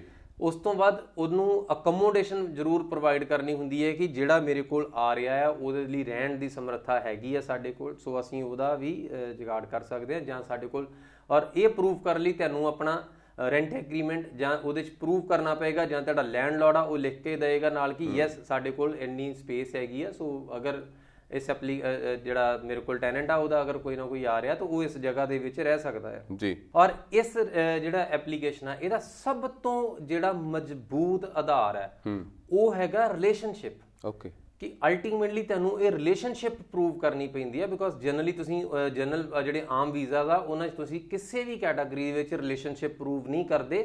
ਉਹ ਸਿਰਫ ਤੇ ਸਿਰਫ ਅਸੀਂ ਪਰਮਨੈਂਟ ਜਿਹੜੇ ਰੈਜ਼ੀਡੈਂਸੀ ਵਾਲੇ ਕੇਸਿਸ ਆ ਉਹਨਾਂ 'ਚ ਕਰਨਾ ਪੈਂਦਾ। ਹਾਂਜੀ, ਸੋ ਇਸ ਕੈਟਾਗਰੀ ਜਿੱਦਾਂ ਮੈਂ ਕਿਹਾ ਮਿਸ਼ਰਣ ਆ, ਇਹ ਸਟੂਡੈਂਟ ਦਾ ਮਿਸ਼ਰਣ ਆ, ਥੋੜਾ ਬਹੁਤ ਇਹਦੇ 'ਚ ਵਰਕ ਪਰਮਿਟ ਹੋ ਗਿਆ, ਥੋੜਾ ਬਹੁਤ PR ਦਾ ਕੁਐਸਚਨ ਲੈ ਕੇ। ਸੋ 3-4 ਚੀਜ਼ਾਂ ਦਾ ਅਗਰ ਤੁਸੀਂ ਬਲੈਂਡ ਵੇਖੋਗੇ ਤਾਂ ਉਹ ਇਸ ਕੈਟਾਗਰੀ ਦੇ ਵਿੱਚ ਤੁਹਾਨੂੰ ਪਾਉਣਾ ਪੈਂਦਾ ਹੈ। ਔਰ ਜਿਹੜਾ ਹੁਣ ਇੱਥੋਂ ਅਪਲਾਈ ਕਰ ਰਿਹਾ ਹੈ ਉਹਦੇ ਕੋਲੋਂ ਵੀ ਕੁਝ ਸ਼ਰਤਾਂ ਚਾਹੀਦੀਆਂ ਨੇ ਕਿ ਉਹਦੇ ਕੋਲ ਫਾਈਨੈਂਸ਼ੀਅਲ ਕੈਪੇਬਿਲਿਟੀ ਹੋਵੇ, ਕੈਪੈਸਿਟੀ ਹੋਵੇ ਉੱਥੇ ਜਾ ਕੇ ਆਪਣੇ ਆਪ ਨੂੰ ਉੱਥੇ ਐਸਟੈਬਲਿਸ਼ ਕਰਨ ਦੀ। ਔਰ ਅਗਰ ਕੋਈ ਸਕਿੱਲ ਹੈਗੀ ਆ, ਐਜੂਕੇਸ਼ਨ ਹੈਗੀ ਆ, ਉਹ ਸਾਰੀਆਂ ਐਡਡ ਐਡਵਾਂਟੇजेस ਨੇ। ਓਕੇ, ਸੋ ਮੈਂ ਬੇਸਿਕਲੀ ਇਹੀ ਸਵਾਲ ਪੁੱਛਣਾ ਸੀ ਅਗਲਾ ਮੇਰਾ ਕਿ ਹਾਂ ਵੀ ਅਗਰ ਕੋਈ ਇੱਥੇ ਰਹਿ ਰਿਹਾ ਜਾਂ ਕਿਸੇ ਹੋਰ ਕੰਟਰੀ ਵੀ ਰਹਿ ਰਿਹਾ ਐਂਡ ਉਸਦੀ ਵਾਈਫ ਜਿਹੜੀ ਹੈ ਜਾਂ ਪਾਰਟਨਰ ਜਿਹੜਾ ਹੈ ਕੈਨੇਡਾ ਵਿੱਚ ਸਟੱਡੀ ਕਰ ਰਿਹਾ, ਸੋ ਕੀ ਕੁਆਲੀਫਿਕੇਸ਼ਨ ਦਾ ਕਿੰਨਾ ਕੁ ਮਾਪਦੰਡ ਹੁੰਦਾ ਹੈ ਕਿ ਹਾਂ ਵੀ ਮਿਨੀਮਮ ਕਿੰਨੀ ਕੁ ਕੁਆਲੀਫਿਕੇਸ਼ਨ ਜਿਹੜੀ ਪਾਰਟਨਰ ਦੀ ਉਹ ਹੋਣੀ ਚਾਹੀਦੀ ਹੈ ਸੋ ਦੈਟ ਜਿਹੜਾ ਵੀਜ਼ਾ ਹੈ ਲੱਗ ਜਾਵੇ? ਕਿਉਂਕਿ ਕਾਫੀ ਸਾਰੇ ਕੇਸ ਮੈਂ ਦੇਖੇ ਨੇ ਜਿਹਨਾਂ ਵਿੱਚ ਹਸਬੈਂਡ ਕਿਤੇ ਰਹਿ ਰਿਹਾ ਹੁੰਦਾ, ਵਾਈਫ ਕਿਤੇ ਰਹਿ ਰਹੀ ਹੁੰਦੀ ਹੈ, ਬਟ ਉਹ ਬੁਲਾ ਨਹੀਂ ਪਾਉਂਦੇ ਕਿਉਂਕਿ ਸ਼ਾਇਦ ਐਜੂਕੇਸ਼ਨ ਵੱਲੋਂ ਕਿਤੇ ਨਾ ਕਿਤੇ ਉਹ ਮਾਤ ਖਾ ਜਾਂਦੇ ਨੇ। ਅਗਰ ਤੁਸੀਂ ਫਾਰਮਲੀ ਚੈੱਕ ਕਰੋਗੇ ਅਕੋਰਡਿੰਗ ਟੂ ਚੈੱਕ ਲਿਸਟ, ਇਹਦੇ 'ਚ ਐਜੂਕੇਸ਼ਨ ਦਾ ਕੋਈ ਕਾਲਮ ਨਹੀਂ ਹੈਗਾ। ਪਰ ਇੱਕ ਜਿੱਦਾਂ ਆਸਟ੍ਰੇਲੀਆ ਨੇ ਇੱਕ ਟ੍ਰੈਂਡ ਸੈੱਟ ਕੀਤਾ ਕਿ ਆਸਟ੍ਰੇਲੀਆ ਦੇ ਵਿੱਚ ਜਿੰਨੇ ਵੀ ਸਪਾਊਸ ਵੀਜ਼ਾਸ ਜਾਂਦੇ ਆ, ਆਸਟ੍ਰੇਲੀਆ ਤੁਸੀਂ ਆਪਣੇ ਸਟੂਡੈਂਟ ਦੀ ਐਪਲੀਕੇਸ਼ਨ ਲਾਓਗੇ, ਅਗਰ ਜਿਹੜਾ ਮੇਨ ਐਪਲੀਕੈਂਟ ਆ ਸਟੂਡੈਂਟ ਹੈ ਤੇ ਉਹਦੇ ਹਸਬੈਂਡ ਜਾਂ ਵਾਈਫ ਦੇ ਵਿੱਚ ਅਗਰ ਐਜੂਕੇਸ਼ਨ ਦਾ ਜ਼ਮੀਨ ਅਸਮਾਨ ਦਾ ਫਰਕ ਹੈ, ਸਪੋਜ਼ ਕਰੋ ਗ੍ਰੈਜੂਏਟ ਆ ਜਾਂ ਪੋਸਟ ਗ੍ਰੈਜੂਏਟ ਹੈ ਤੇ ਮੁੰਡੇ ਨੇ 10ਵੀਂ ਪਾਸ ਹੈ, ਸੋ ਉੱਥੇ ਆਸਟ੍ਰੇਲੀਅਨ ਗਵਰਨਮੈਂਟ ਇਹ ਮੰਨਦੀ ਆ ਕਿ ਇਹਨਾਂ ਦਾ ਜਿਹੜਾ ਉਹ ਬੈਲੈਂਸ ਨਹੀਂ ਹੈਗਾ, ਇਹਨਾਂ ਦਾ ਜਿਹੜਾ ਇੰਟੈਲੈਕਚੁਅਲ ਲੈਵਲ ਉਹ ਮੈਚ ਨਹੀਂ ਕਰਦਾ, ਇਹ ਦੋਨੋਂ ਇਕੱਠੇ ਰਹਿ ਨਹੀਂ ਸਕਦੇ। ਬਿਕੋਜ਼ ਇੱਕ ਸਮਾਂ ਸੀ ਕਿ ਆਸਟ੍ਰੇਲੀਆ ਦੇ ਵਿੱਚ ਮੈਲਬਰਨ ਕੋਰਟ ਦੇ ਵਿੱਚ ਲੋਕਲ ਕੇਸਿਸ ਤੋਂ ਜ਼ਿਆਦਾ ਜਿਹੜੇ ਡਿਵੋਰਸ ਦੇ ਕੇਸਿਸ ਸੀਗੇ। ਸੋ ਇਸ ਕਰਕੇ ਉਦੋਂ ਤੋਂ ਇਹਦੇ ਉੱਪਰ ਪਾਬੰਦੀ ਲਾਈ ਕਿ ਜਿੱਥੇ ਤੁਹਾਨੂੰ ਲੱਗਦਾ ਕਿ ਇੰਟੈਲੈਕਚੁਅਲ ਲੈਵਲ ਮੈਚ ਨਹੀਂ ਕਰਦਾ ਉੱਥੇ ਤੁਸੀਂ ਵੀਜ਼ਾ ਹੀ ਨਹੀਂ ਦੇਣਾ ਜੀ। ਸੋ ਇਸ ਕੈਟਾਗਰੀ ਦੇ ਵਿੱਚ ਐਜੂਕੇਸ਼ਨ ਦਾ ਬਹੁਤ ਜ਼ਿਆਦਾ ਰੋਲ ਨਹੀਂ ਹੈ। ਹਾਂ, ਪਰ ਅਗਰ ਐਜੂਕੇਸ਼ਨ ਤੁਹਾਡੇ ਕੋਲ ਹੈਗੀ ਹੈ, ਯੈਸ, ਉਹ ਪਲੱਸ ਪੁਆਇੰਟ ਹੋ ਸਕਦਾ। ਦੂਸਰੀ ਚੀਜ਼ ਆ ਓਪਨ ਵਰਕ ਪਰਮਿਟ ਦੇ ਵਿੱਚ ਜਿਹੜਾ ਮੇਨ ਐਪਲੀਕੈਂਟ ਜਿਹੜਾ ਵੀ ਐਪਲੀਕੈਂਟ ਜਾ ਰਿਹਾ ਓਪਨ ਵਰਕ ਪਰਮਿਟ ਦੇ ਵਿੱਚ, ਉਹਦੇ ਕੋਲ ਆਜ਼ਾਦੀ ਹੈ। ਉਹ ਭਾਵੇਂ ਖੇਤਾਂ 'ਚ ਕੰਮ ਕਰੇ, ਭਾਵੇਂ ਲਾਇਸੈਂਸ ਬਣਾ ਕੇ ਉਹ ਟਰਾਲਾ ਚਲਾਵੇ, ਭਾਵੇਂ ਉਹ ਕਿਸੇ ਵੀ ਜਿਹੜੀ MNC ਮਲਟੀਨੈਸ਼ਨਲ ਕੰਪਨੀ ਦੇ ਵਿੱਚ as a manager the job ਲਵੇ। ਸੋ ਉਹਦੇ ਵਿੱਚ ਉਹਦੀ ਲਿਆਕਤ, ਉਹਦੀ ਐਜੂਕੇਸ਼ਨ ਕੁਆਲੀਫਿਕੇਸ਼ਨ, ਯੈਸ, ਜਿਹੜਾ ਨੇ ਫਰਦਰ ਐਜੂਕੇਸ਼ਨ ਲੈਣੀ ਆ, ਜਿਹੜਾ ਉਹਨੇ ਫਰਦਰ ਕੰਮ ਕਰਨਾ ਆ, ਉਹਦੇ ਵਿੱਚ ਖਾਸਾ ਰੋਲ ਨਿਭਾਏਗੀ। ਸੋ ਐਜੂਕੇਸ਼ਨ ਤੇ ਆਬਵੀਅਸਲੀ ਕੰਮ ਤੁਹਾਡੇ ਆਉਣੀ ਆ। ਜੀ। ਅੱਛਾ ਅਰਵਿੰਦਰਪਾਲ ਜੀ, ਅਗਰ ਅਸੀਂ ਇਸ ਨੂੰ ਕੰਪੈਰੀਜ਼ਨ ਕਰੀਏ USA ਦੇ ਨਾਲ, ਕਿਉਂਕਿ USA ਦਾ ਸਿਸਟਮ ਟੋਟਲੀ ਡਿਫਰੈਂਟ ਆ, ਸੋ ਅਗਰ ਉੱਥੇ ਇਹ ਚੀਜ਼ ਪੋਸੀਬਲ ਕਰਨੀ ਹੋਵੇ ਕਿ ਹਾਂ ਵੀ ਇੱਕ ਪਾਰਟਨਰ ਉੱਥੇ ਪੜ੍ਹ ਰਿਹਾ ਐਂਡ ਉਸ ਤੋਂ ਬਾਅਦ ਦੂਸਰੇ ਪਾਰਟਨਰ ਨੂੰ ਬੁਲਾਉਣਾ ਚਾਹੁੰਦਾ ਹੋਵੇ, ਸੋ ਉੱਥੇ ਕੀ ਪ੍ਰੋਸੀਜਰ ਹੈ? ਤੇ USA ਹੁਣ ਇਹ ਤੋਂ ਪੁੱਠੇ ਤਰੀਕੇ ਨਾਲ ਚੱਲਦਾ ਆ। USA ਵਿੱਚ ਕੀ ਆ ਕਿ ਤੁਸੀਂ ਸਪਾਊਸ ਨੂੰ ਨਾਲ ਅਪਲਾਈ ਕਰ ਸਕਦੇ ਹੋ। ਓਕੇ, ਸੋ ਹਸਬੈਂਡ ਵਾਈਫ ਦੋਨੋਂ ਜਣੇ ਵੀਜ਼ਾ ਆਫਿਸਰ ਦੇ ਸਾਹਮਣੇ ਸਾਂਝੇ ਰੂਪ 'ਚ ਇੰਟਰਵਿਊ ਦੇ ਸਕਦੇ ਆ। ਬਿਕੋਜ਼ F1 ਜਿਹੜੀ ਕੈਟਾਗਰੀ ਆ ਉਹਦੇ 'ਚ F2 ਸਪਾਊਸ ਦੀ ਕੈਟਾਗਰੀ ਹੈ। ਸੋ ਤੁਸੀਂ F1 F2 ਵੀਜ਼ਾ ਇਕੱਠੇ ਸਾਈਮਲਟੇਨੀਅਸਲੀ ਅਪਲਾਈ ਕਰਦੇ ਹੋ। ਔਰ ਜਦੋਂ ਇਹ ਵੀਜ਼ਾ ਅਪਲਾਈ ਕਰਦੇ ਹੋ, ਜਿੱਦਾਂ ਸਟੂਡੈਂਟ ਦੀ I-20 ਆਏਗੀ, ਇਸੇ ਤਰੀਕੇ ਨਾਲ ਸਪਾਊਸ ਦੀ ਵੀ I-20 ਆਏਗੀ। ਸੋ ਸਪਾਊਸ ਤੇ ਸਟੂਡੈਂਟ ਦੋਨੋਂ ਇਕੱਠੇ ਵੀਜ਼ਾ ਅਫਸਰ ਦੇ ਕੋਲ ਜਾਂਦੇ ਆ। ਹੁਣ ਇਹਦੇ 'ਚ ਫਰਕ ਕੀ ਹੁੰਦਾ ਹੈ? ਸੋ ਅਗਰ ਤੁਸੀਂ ਮਾਰਕੀਟਿੰਗ ਪੁਆਇੰਟ ਆਫ ਵਿਊ ਤੋਂ ਵੇਖੋ ਤਾਂ ਤੁਸੀਂ ਐਡ ਹਮੇਸ਼ਾ ਵੇਖ ਸਕਦੇ ਹੋ ਕਿ ਅਮਰੀਕਾ ਜਾਓ, ਤੁਹਾਨੂੰ ਤੁਸੀਂ ਗੈਪਸ ਦਾ ਕੋਈ ਰੌਲਾ ਨਹੀਂ ਆ, ਮੈਚਿਓਰ ਸਟੂਡੈਂਟਸ ਵੈਲਕਮ ਆ, ਔਰ ਅਗਰ ਇਹਦੇ 'ਚ ਮੈਰਿਡ ਆ ਤਾਂ ਤੁਸੀਂ ਇਕੱਠੇ ਜਾ ਸਕਦੇ ਹੋ। ਬਟ ਪ੍ਰੈਕਟੀਕਲੀ ਜਦੋਂ ਅਸੀਂ ਫਾਈਲਿੰਗ ਕਰਦੇ ਹਾਂ ਉਹਦੇ 'ਚ ਸਾਨੂੰ ਆਬਵੀਅਸਲੀ ਥੋੜਾ ਤਰੀਕੇ ਨਾਲ ਵੇਖਣਾ ਹੁੰਦਾ। ਸੋ ਸਟੂਡੈਂਟ ਜਿਹੜਾ ਮੇਨ ਐਪਲੀਕੈਂਟ ਆ ਉਹ ਤੇ ਆਬਵੀਅਸਲੀ ਕੋਈ ਗੁੰਜਾਇਸ਼ ਹੈ ਨਹੀਂ ਕਿ ਉਹ ਤਾਂ ਇੰਗਲਿਸ਼ ਫਰਾਟੇਦਾਰ ਬੋਲਣ ਵਾਲਾ ਹੋਣਾ ਚਾਹੀਦਾ, ਬਿਕੋਜ਼ ਉਹਦੀ ਇੰਟਰਵਿਊ ਇੰਗਲਿਸ਼ ਦੇ ਵਿੱਚ ਆ। ਵੀਜ਼ਾ ਆਫਿਸਰ ਨੂੰ ਗੱਲਬਾਤ ਸੁਣੇਗਾ, ਕਰੇਗਾ, ਉਹਦੇ ਕੋਲ ਕੋਈ ਦੂਸਰਾ ਚੁਆਇਸ ਨਹੀਂ ਹੈਗੀ, ਉਹਨੂੰ ਸਿਰਫ ਤੇ ਸਿਰਫ ਇੰਗਲਿਸ਼ ਹੀ ਬੋਲਣੀ ਪਏਗੀ। ਔਰ 90% ਸਵਾਲ ਜਿਹੜੇ ਨੇ ਸਟੂਡੈਂਟ ਦੇ ਕੋਲੋਂ ਹੀ ਪੁੱਛੇ ਜਾਣਗੇ। ਅਗਰ ਦੋ ਜਣੇ ਜਾ ਰਹੇ ਆ, ਹਸਬੈਂਡ ਵਾਈਫ ਦੋਨੋਂ ਜਣੇ ਵੀਜ਼ਾ ਅਫਸਰ ਦੇ ਸਾਹਮਣੇ ਅਪੀਅਰ ਹੋ ਰਹੇ ਆ, ਤੇ 90% ਸਵਾਲ ਤੁਸੀਂ ਯਕੀਨ ਕਰੋ ਕਿ ਸਿਰਫ ਤੇ ਸਿਰਫ ਸਟੂਡੈਂਟ ਨੂੰ ਪੁੱਛੇ ਜਾਣੇ ਆ। ਪਰ ਉਹਦੇ 10% ਸਵਾਲ ਨੇ ਉਹ ਨਾਲ ਦੇ ਗੁਆਂਢੀ ਨੂੰ ਵੀ ਪੁੱਛਣਗੇ। ਔਰ ਅਗਰ ਸਟੂਡੈਂਟ ਦਾ ਸਾਥੀ ਸਪਾਊਸ ਉਹ ਅਗਰ ਇੰਗਲਿਸ਼ ਦੇ ਵਿੱਚ ਕੰਫਰਟੇਬਲ ਨਹੀਂ ਆ, ਫਿਰ ਇਹ ਦਿੱਕਤ ਹੈ। ਬਿਕੋਜ਼ ਉੱਥੇ ਤੁਸੀਂ ਭਾਸ਼ਾ ਨਹੀਂ ਅਲੱਗ ਚੂਜ਼ ਕਰ ਸਕਦੇ। ਸੋ ਦੋਨਾਂ ਦੀ ਭਾਸ਼ਾ ਇੱਕੋ ਹੀ ਚੂਜ਼ ਕੀਤੀ ਹੈ ਜਦੋਂ ਤੁਹਾਡੀ ਜੁਆਇੰਟ ਐਪਲੀਕੇਸ਼ਨ ਹੈ। ਤੁਸੀਂ ਜਦੋਂ ਐਪਲੀਕੇਸ਼ਨ ਕ੍ਰੀਏਟ ਕਰਦੇ ਹੋ ਤੁਸੀਂ ਉਹਦੇ ਵਿੱਚ ਸਾਂਝੀਆਂ 2 ਐਪਲੀਕੇਸ਼ਨਸ ਲਾਉਂਦੇ ਹੋ ਤਾਂ ਦੋਨਾਂ ਦੀ ਲੈਂਗੁਏਜ ਇੱਕ ਹੀ ਹੋ ਸਕਦੀ ਹੈ। ਸੋ ਆਬਵੀਅਸਲੀ ਅਗਰ ਸਪਾਊਸ ਅੰਗਰੇਜ਼ੀ ਬੋਲਦਾ ਆ ਤੇ ਤੁਸੀਂ ਨਾਲ ਅਪਲਾਈ ਕਰ ਸਕਦੇ ਹੋ ਜੀ। ਪਰ ਅਗਰ ਸਪਾਊਸ ਨੂੰ ਅੰਗਰੇਜ਼ੀ ਨਹੀਂ ਆਉਂਦੀ, ਅਮਰੀਕਾ ਇਹਨੂੰ ਡਿਪਰਾਈਵ ਨਹੀਂ ਕਰਦਾ ਕਿ ਅਗਰ ਸਪਾਊਸ ਨੂੰ ਇੰਗਲਿਸ਼ ਨਹੀਂ ਆਉਂਦੀ ਤਾਂ ਉਹ ਨਹੀਂ ਆ ਸਕਦਾ। ਜੀ ਜੀ। ਸੋ ਉਹਦੇ ਵਿੱਚ ਪ੍ਰੋਫੈਸ਼ਨਲੀ ਅਸੀਂ ਕੀ ਕਰਦੇ ਹਾਂ, ਅਸੀਂ ਇੱਕ ਜਣੇ ਦਾ ਕੇਸ ਪਹਿਲਾਂ ਫਾਈਲ ਕਰਦੇ ਹਾਂ। ਸੋ ਸਪੋਜ਼ ਹਸਬੈਂਡ ਵਾਈਫ ਆਏ ਆ, ਸੋ ਅਸੀਂ ਜਿਹੜਾ ਸਟੂਡੈਂਟ ਆ ਉਹਦਾ ਕੇਸ ਪ੍ਰੋਸੈਸ ਕਰ ਲਿਆ and we have visa. So student fly ਕਰ ਗਿਆ, ਉੱਥੇ ਜਾ ਕੇ ਅਗੇਨ ਉਹੀ ਜੋ ਅਸੀਂ ਓਪਨ ਵਰਕ ਪਰਮਿਟ ਵਾਲੀ ਕੈਟਾਗਰੀ ਚੀਜ਼ਾਂ ਪ੍ਰੂਵ ਕੀਤੀਆਂ ਨੇ, ਜੀ ਜੀ ਸੇਮ ਉਹਨੇ ਪ੍ਰੂਵ ਕਰਨੀਆਂ ਕਿ ਉਹਦੇ ਕੋਲ ਅਕਮੋਡੇਸ਼ਨ ਹੈਗੇ ਆ, ਉਹਨੇ ਇਨਵੀਟੇਸ਼ਨ ਭੇਜਣੀ ਹੈ ਔਰ ਉਹਦੇ ਕੋਲ ਫਰਦਰ ਉਹਦੇ ਲਈ ਅਕਮੋਡੇਸ਼ਨ ਹੈਗੀ ਆ, ਬੋਨਾਫਾਈਡ ਸਟੂਡੈਂਟ ਆ ਉੱਥੇ, ਰਾਈਟ, ਔਰ ਲੀਗਲ ਪਰਮਿਸ਼ਨ ਉੱਥੇ ਰਹਿਣ ਦੀ। ਇਸ ਤੋਂ ਐਡੀਸ਼ਨਲ ਡਾਕੂਮੈਂਟੇਸ਼ਨ ਆਲਮੋਸਟ ਕੈਨੇਡਾ ਵਿੱਚ ਵੀ ਅਮਰੀਕਾ ਵਿੱਚ ਅਗਰ ਤੁਹਾਡੇ ਕੋਲ ਜੌਬ ਹੈਗੀ ਜਾਂ ਤੁਹਾਡੇ ਕੋਲ ਬੈਂਕਿੰਗ ਦੇ ਵਿੱਚ ਥੋੜਾ ਬਹੁਤ ਪੈਸਾ ਹੈਗਾ, ਸਟੂਡੈਂਟ ਉਹ ਵੀ ਸ਼ੋ ਕਰ ਦੇਵੇ ਤਾਂ ਉਹ ਵੀ ਕੋਈ ਮਾੜਾ ਨਹੀਂ ਆ, ਉਹ ਵੀ ਚੰਗਾ ਆ ਜੀ। ਸੋ ਅਲਟੀਮੇਟਲੀ ਤੁਸੀਂ ਫਿਰ ਪ੍ਰੂਵ ਕਰਨਾ ਰਿਲੇਸ਼ਨਸ਼ਿਪ। ਅੱਛਾ, ਅਗੇਨ ਰਿਲੇਸ਼ਨਸ਼ਿਪ, ਕਿਉਂਕਿ ਜਿਹੜਾ ਵੀਜ਼ੇ ਦਾ ਆਧਾਰ ਹੈ ਉਹ ਹੈਗਾ ਰਿਲੇਸ਼ਨਸ਼ਿਪ। ਜਿਹੜਾ ਡਿਪੈਂਡੈਂਟ ਨੂੰ ਵੀਜ਼ਾ ਮਿਲ ਰਿਹਾ ਸਿਰਫ ਤੇ ਸਿਰਫ ਇਸ ਚੀਜ਼ ਕਰਕੇ ਮਿਲ ਰਿਹਾ ਕਿ ਉਹ ਵਿਆਹੇ ਨੇ, ਕਿ ਉਹ ਵਿਆਹਿਆ ਆ। ਸੋ ਇਹਦੀ ਜਿਹੜੀ ਕੁੰਡੀ ਆ ਸਭ ਤੋਂ ਤਗੜੀ ਉਹ ਰਿਲੇਸ਼ਨਸ਼ਿਪ ਆ ਜੀ। ਸੋ ਸਟੂਡੈਂਟ ਨੂੰ ਉੱਥੇ ਪ੍ਰੂਵ ਕਰਨਾ, ਸਟੂਡੈਂਟ ਦੇ ਸਪਾਊਸ ਨੂੰ ਉੱਥੇ ਪ੍ਰੂਵ ਕਰਨਾ ਪਊਗਾ ਜੀ ਕਿ ਅਸੀਂ ਆਪਸ 'ਚ ਕਲੋਜ਼ਲੀ ਬੌਂਡਡ ਆ, ਸਾਡੀ ਆਪਸ ਵਿੱਚ ਚੰਗੀ ਨਿਭਦੀ ਆ। ਸੋ ਅਸੀਂ ਆਲਮੋਸਟ ਡੇਲੀ ਜਾਂ ਹਰ ਦੂਏ ਤੀਏ ਚੌਥੇ ਅਸੀਂ ਇੱਕ ਦੂਜੇ ਨਾਲ ਗੱਲਬਾਤ ਕਰਦੇ ਆ। ਸੋ ਉਹਦੇ ਐਗਜ਼ੈਕਟਲੀ ਫਾਈਨੈਂਸ਼ੀਅਲ, ਇਕਨੋਮਿਕਲ ਔਰ ਜਿਹੜੇ ਸੋਸ਼ਲ ਸਰਕਮਸਟੈਂਸਿਸ ਕੈਨੇਡਾ ਵਾਲੇ ਨੂੰ ਜਾਂ ਅਮਰੀਕਾ ਵਾਲੇ ਨੂੰ ਇੰਡੀਆ ਦੇ ਪਤਾ ਆ ਔਰ ਇੰਡੀਆ ਵਾਲੇ ਨੂੰ ਅਮਰੀਕਾ ਵਾਲੇ ਦੇ ਪਤਾ ਆ ਜੀ ਜੀ। ਸੋ ਇਹ ਤਾਂ ਹੀ ਅਸੀਂ ਸਾਂਝ ਮੰਨਾਂਗੇ। ਸੋ ਅਗਰ ਤੁਹਾਨੂੰ ਦੋਨਾਂ ਦੇ ਸੋਸ਼ਲ ਤੇ ਇਕਨੋਮਿਕ ਸਰਕਮਸਟੈਂਸਿਸ ਆ, ਉਹਦੀ ਜੌਬ ਕਿੱਥੇ ਆ, ਹੁਣ ਉਹਦਾ ਆਫਿਸ ਕਿੱਥੇ ਆ, ਉਹਦੀ ਯੂਨੀਵਰਸਿਟੀ ਕਿੰਨੇ ਦਿਨ ਕਲਾਸ ਹੈ, ਮੀਨਸ ਕ੍ਰੋਸ ਕੁਐਸਚਨਿੰਗ ਹੁੰਦੀ ਹੈ। ਕ੍ਰੋਸ ਨਹੀਂ ਹੁੰਦੀ ਬੇਸਿਕਲੀ, ਜਦੋਂ ਤੁਸੀਂ ਇੰਟਰਵਿਊ ਤੇ ਅਪੀਅਰ ਹੁੰਦੇ ਹੋ ਤੁਹਾਡਾ ਕੌਨਫੀਡੈਂਸ ਲੈਵਲ ਆ ਬੇਸਿਕ ਇਨਫੋਰਮੇਸ਼ਨ ਕਿ ਅਗਰ ਤੁਹਾਡੇ ਜਿਹੜੀ ਸਾਡੀ ਇੰਟਰਵਿਊ ਦੇ ਵਿੱਚ ਜੱਜ ਕੀ ਕੀਤਾ ਜਾਂਦਾ, ਜਦੋਂ ਵੀ ਤੁਸੀਂ ਸੱਚ ਬੋਲਦੇ ਹੋ ਔਰ ਜਦੋਂ ਤੁਸੀਂ ਝੂਠ ਬੋਲਦੇ ਹੋ, ਬੇਸਿਕਲੀ ਵੀਜ਼ਾ ਆਫਿਸਰ ਮਸ਼ੀਨਾਂ ਵਾਂਗੂ ਨੇ, ਇਹਨਾਂ ਨੂੰ ਫੜਨ ਵਾਲੀਆਂ ਮਸ਼ੀਨਾਂ ਜੀ। ਉਹ ਫੜਦੇ ਕਿੱਦਾਂ ਨੇ, ਜਦੋਂ ਕੋਈ ਅੱਖਰ ਤੁਹਾਡੀ ਜ਼ੁਬਾਨ ਤੋਂ ਬਾਹਰ ਡਿੱਗਦਾ ਆ, ਤੁਹਾਡੀ ਬਾਡੀ ਲੈਂਗੁਏਜ, ਤੁਹਾਡੇ ਚਿਹਰੇ ਦੇ ਹਾਵ ਭਾਵ, ਤੁਹਾਡੇ ਜਿਹੜੇ ਹਰ ਸਰੀਰ ਤੁਹਾਡੀ ਆਤਮਾ, ਇਹ ਅਗਰ ਉਸ ਅੱਖਰ ਨੂੰ ਪਿੱਛੋਂ ਸਪੋਰਟ ਕਰੇ, ਇਹ ਸੱਚ ਆ ਜੀ। ਅਗਰ ਤੁਸੀਂ ਬੋਲ ਕੁਛ ਰਹੇ ਹੋ ਔਰ ਤੁਹਾਡੇ ਚਿਹਰੇ ਦੇ ਹਾਵ ਭਾਵ ਕੁਛ ਨੇ, ਤੁਹਾਡੀ ਬਾਡੀ ਲੈਂਗੁਏਜ ਕੁਛ ਆ, ਇਹ ਝੂਠ ਆ। ਸੋ ਆਬਵੀਅਸਲੀ ਅਗਰ ਤੁਹਾਨੂੰ ਇਹ ਸਾਰੇ ਸਰਕਮਸਟੈਂਸਸ ਪਤਾ ਨੇ ਔਰ ਕ੍ਰਾਸ ਕੁਐਸਚਨਿੰਗ ਬਹੁਤ ਰੇਅਰ ਹੈ ਜੀ ਜੀ, ਇਹ ਨਹੀਂ ਕਿ ਹੋ ਨਹੀਂ ਸਕਦੀ, ਕ੍ਰਾਸ ਕੁਐਸਚਨਿੰਗ ਬਹੁਤ ਰੇਅਰ ਹੈ। ਬਟ ਜਦੋਂ ਤੁਸੀਂ ਸੱਚ ਬੋਲਦੇ ਹੋ, ਤੁਹਾਡੀ ਬਾਡੀ ਲੈਂਗੁਏਜ ਨੇ ਦੱਸ ਦੇਣਾ ਕਿ ਤੁਸੀਂ ਸੱਚ ਬੋਲਦੇ ਹੋ ਜੀ। ਔਰ ਜੇ ਤੁਸੀਂ ਸੱਚ ਬੋਲਦੇ ਹੋ, ਇਹ ਵੀਜ਼ੇ ਲੈਣੇ ਉਨੇ ਹੀ ਜ਼ਿਆਦਾ ਸੌਖੇ ਆ। ਠੀਕ ਹੈ, ਅਸੀਂ ਹੁਣ ਕੈਨੇਡਾ ਬਾਰੇ ਵੀ ਗੱਲ ਕਰ ਲਈ, ਅਮਰੀਕਾ ਬਾਰੇ ਵੀ ਗੱਲ ਕਰ ਲਈ। ਅਰਵਿੰਦਰਪਾਲ ਜੀ, ਅਗਰ ਬਾਕੀ ਹੋਰਾਂ ਮੁਲਕਾਂ ਬਾਰੇ ਗੱਲ ਕੀਤੀ ਜਾਵੇ, ਤੁਸੀਂ ਉਸੇ ਆਸਟ੍ਰੇਲੀਆ ਨੂੰ ਵੀ ਕਾਫੀ ਕਵਰ ਕਰ ਦਿੱਤਾ। ਅਗਰ ਕੋਈ ਇੱਕ ਹੋਰ ਮੁਲਕ, ਅਗਰ ਯੂਕੇ ਦੀ ਗੱਲ ਕਰੀਏ ਜਾਂ ਫਿਰ ਨਿਊਜ਼ੀਲੈਂਡ ਦੀ ਗੱਲ ਕਰੀਏ, ਸੋ ਉੱਥੇ ਕਿਹੋ ਜਿਹਾ ਸਿਸਟਮ ਹੈ, ਉੱਥੇ ਜਿਹੜੇ ਨਾਲ ਦੇ ਸਪਾਊਸ ਨੂੰ ਕਿਵੇਂ ਬੁਲਾਇਆ ਜਾ ਸਕਦਾ ਹੈ? ਆਲਮੋਸਟ ਜਿਹੜਾ ਵੀ ਵੈਸਟਰਨ ਵਰਲਡ ਆ, ਵੈਸਟਰਨ ਕੰਟਰੀਜ਼ ਆ, ਇਹਨਾਂ ਦੇ ਵਿੱਚ ਇੱਕ ਸਧਾਰਨ ਜੀ ਗੱਲ ਹੈ ਕਿ ਸਪਾਊਸ ਨੂੰ ਅਲੱਗ ਨਹੀਂ ਮੰਨਿਆ ਜਾਂਦਾ। ਹਾਂ, ਅਗਰ ਯੂਰਪ ਦੇ ਕੁਝ ਕੰਟਰੀਜ਼ ਦੀ ਗੱਲ ਕੀਤੀ ਜਾਵੇ ਤਾਂ ਉੱਥੇ ਅਲੱਗ-ਅਲੱਗ ਇਹਨਾਂ ਨੂੰ ਮੰਨਿਆ ਜਾਂਦਾ ਹੈ। ਉੱਥੇ ਜਿਹੜੇ ਸਪਾਊਸ ਵੀਜ਼ਾ ਦੇ ਕਾਮਨ ਨਹੀਂ ਹੈਗੇ। ਬਟ ਅਗਰ ਤੁਸੀਂ US, ਕੈਨੇਡਾ, ਆਸਟ੍ਰੇਲੀਆ, ਨਿਊਜ਼ੀਲੈਂਡ ਇਹਨਾਂ ਦੀ ਗੱਲ ਕਰੋਗੇ, ਈਵਨ ਇੰਗਲੈਂਡ ਦੇ ਵਿੱਚ, ਇਹਦੇ 'ਚ ਸਪਾਊਸ ਦੇ ਕੋਲ ਉਨੇ ਹੀ ਅਧਿਕਾਰ ਨੇ, ਉਨੇ ਚਾਂਸਸ ਨੇ ਵੀਜ਼ਾ ਦੇ ਨਾਲ ਜੁਆਇਨ ਹੋਣ ਦੇ। ਹੁਣ ਇੰਗਲੈਂਡ ਦੇ ਵਿੱਚ ਅਗਰ ਅਸੀਂ ਖਾਸ ਕਰਕੇ ਗੱਲ ਕਰੀਏ, ਇੰਗਲੈਂਡ ਦੇ ਵਿੱਚ ਉਹਨਾਂ ਨੇ ਇਹਦੀ ਕੁਆਲੀਫਿਕੇਸ਼ਨ ਰੱਖੀ ਹੈ ਮੇਨ ਐਪਲੀਕੈਂਟ ਦੀ। ਓਕੇ, ਸੋ ਅਗਰ ਜਿਹੜਾ ਮੇਨ ਐਪਲੀਕੈਂਟ ਆ, ਸਟੂਡੈਂਟ ਆ, ਅਗਰ ਉਹ ਲੈਵਲ 7 ਲਈ ਜਾ ਰਿਹਾ, ਲੈਵਲ 7 ਸਾਡੇ ਇੱਥੇ ਆਲਮੋਸਟ ਜਿਹੜੀ ਤੁਸੀਂ ਗ੍ਰੈਜੂਏਸ਼ਨ ਦਾ ਪਹਿਲੇ ਸਾਲ ਤੋਂ ਬਾਅਦ ਹੁੰਦੀ ਹੈ, ਜਾਂ ਤੁਸੀਂ ਮਾਸਟਰਸ ਜਿਹੜਾ ਬੱਚਾ ਕਰਨ ਜਾ ਰਿਹਾ ਬਾਈ ਡਿਫਾਲਟ ਇਦਾਂ ਸੋਚ ਸਕਦੇ ਹੋ ਜੀ।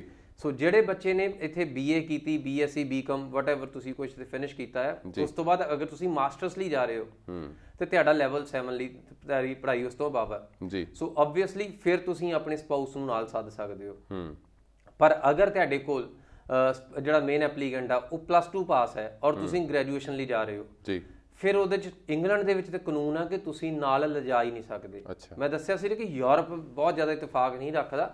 ਸੋ ਇੰਗਲੈਂਡ ਦੇ ਵਿੱਚ ਖਾਸ ਕਰਕੇ ਇਹ ਹੈ ਕਿ ਜਿਹੜਾ ਵੀ ਮੇਨ ਐਪਲੀਕੈਂਟ ਆ ਉਹ ਘੱਟੋ ਘੱਟ ਅਗਰ ਗ੍ਰੈਜੂਏਟ ਆ, ਸਪਾਊਸ ਤਾਂ ਨਾਲ ਜਾਏਗਾ। ਹਾਂ, ਉੱਥੇ ਸ਼ਰਤਾਂ ਕਾਫੀ ਨੇ ਇੰਗਲੈਂਡ ਦੇ ਵਿੱਚ ਵੀ, ਜਿੱਦਾਂ ਕਿ ਉਹਦੇ 'ਚ ਤੁਹਾਨੂੰ ਅੱਜ ਕੱਲ੍ਹ ਨਾਲ ਆਪਣੀ ਹੈਲਥ ਕਵਰ ਨਾਲ ਲੈ ਕੇ ਜਾਣਾ ਪੈਂਦਾ, ਹੈਲਥ ਇੰਸ਼ੋਰੈਂਸ ਤੁਸੀਂ ਬਾਈ ਕਰਦੇ ਹੋ। ਸੋ ਕਾਫੀ ਐਕਸਪੈਂਸਿਵ ਹੈ, ਇਸ ਟਾਈਮ 620 ਪਾਉਂਡ ਹੈ ਪਰ ਈਅਰ, ਕਿ ਅਗਰ ਸਟੂਡੈਂਟ ਸਪੋਜ਼ ਕਰੋ 3 ਸਾਲ ਦੇ ਪ੍ਰੋਗਰਾਮ ਲਈ ਜਾ ਰਿਹਾ ਤੇ ਜਿਹੜਾ ਮੇਨ ਐਪਲੀਕੈਂਟ ਆ ਜਾਂ ਜਿਹੜਾ ਵੀ ਨਾਲ ਜਾ ਰਿਹਾ ਉਹਨਾਂ ਦੀ ਇੰਸ਼ੋਰੈਂਸ ਹੀ ਲਗਭਗ 2000 ਪਾਉਂਡ ਦੇ ਆਸ-ਪਾਸ ਪਹੁੰਚ ਜਾਂਦੀ ਹੈ ਔਰ 2000 pound is a lot of money. So students ਨੂੰ ਅੱਜ ਕੱਲ ਇੰਸ਼ੋਰੈਂਸ ਬਾਏ ਕਰਨਾ ਕੰਪਲਸਰੀ ਹੋ ਗਿਆ। ਸੋ ਸਟੂਡੈਂਟ ਜਦੋਂ ਵੀ ਵੀਜ਼ਾ ਅਪਲਾਈ ਕਰਦੇ ਆ ਜੀ ਉਸੇ ਟਾਈਮ ਹੀ ਉਹਨਾਂ ਨੂੰ ਫਿਲ ਅਪ ਕਰਨਾ ਪੈਂਦਾ ਕਿ ਅਸੀਂ ਨਾਲ ਦੀ ਨਾਲ ਆਪਣਾ ਜਿਹੜਾ ਇੰਸ਼ੋਰੈਂਸ ਦਾ ਕਵਰ ਵੀ ਲੈ ਰਹੇ ਹਾਂ। ਸੋ ਇਸੇ ਤਰੀਕੇ ਨਾਲ ਜਦੋਂ ਸਪਾਊਸ ਅਪਲਾਈ ਕਰਦਾ ਹੈ ਉਹਨੂੰ ਵੀ ਇਸੇ ਤਰੀਕੇ ਨਾਲ ਹੀ ਅਪਲਾਈ ਕਰਨਾ ਜ਼ਰੂਰੀ ਹੈ। ਪਰ ਇੰਗਲੈਂਡ ਦੇ ਵਿੱਚ ਹਾਲੇ ਚੀਜ਼ਾਂ ਕਾਫੀ ਮੈਥੇਮੈਟੀਕਲ ਨੇ। ਹਾਲੇ ਜਿਹਨੂੰ ਅਸੀਂ ਰਿਲੇਸ਼ਨਸ਼ਿਪ ਪ੍ਰੂਫ ਜਾਂ ਹਾਲੇ ਅਸੀਂ ਇਹ ਸਿੱਧ ਕਰਨਾ, ਰਿਸ਼ਤਾ ਸਿੱਧ ਕਰਨਾ, ਉਹਦੇ ਉੱਪਰ ਥੋੜੀ ਤਵੱਜੋ ਘੱਟ ਆ ਬਾਕੀ ਕੰਟਰੀਜ਼ ਦੇ ਨਾਲ।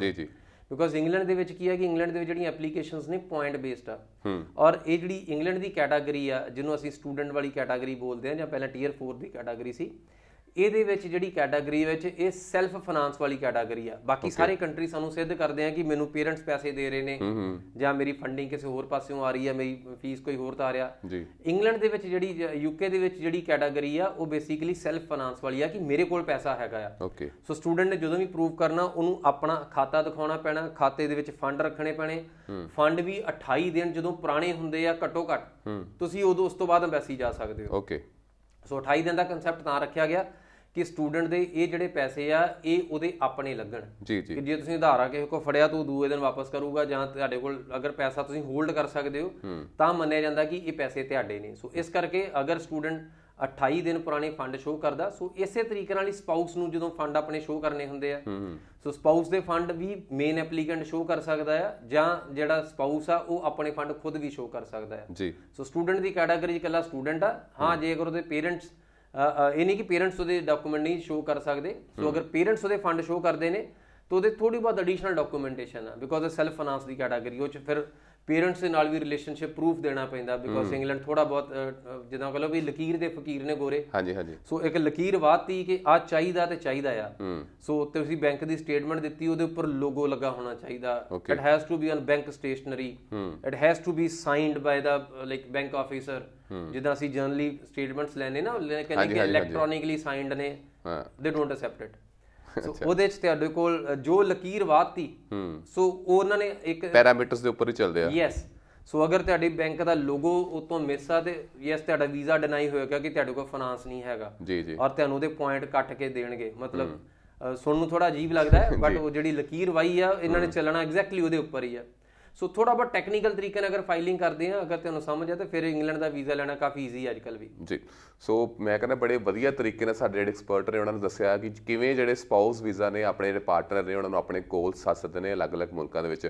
ਸੋ ਇਹ ਤੁਸੀਂ ਸਾਡਾ ਹੁਣ ਤੱਕ ਦੀ ਜਿਹੜੀ ਗੱਲਬਾਤ ਹੋਰ ਵੀ ਜਿਹੜੀ ਗੱਲਾਂ ਬਾਤਾਂ ਨੇ ਹੋਰ ਵੀ ਜਿਹੜੀ ਇਨਫੋਰਮੇਸ਼ਨ ਅਸੀਂ ਆਪਣੇ ਮਾਹਰ ਕੋਲ ਜ਼ਰੂਰ ਲਵਾਂਗੇ। ਫਿਲਹਾਲ ਵੇਲਾ ਹੋ ਚੁੱਕਿਆ ਇੱਕ ਛੋਟੀ ਜਿਹੀ ਬ੍ਰੇਕ ਦਾ।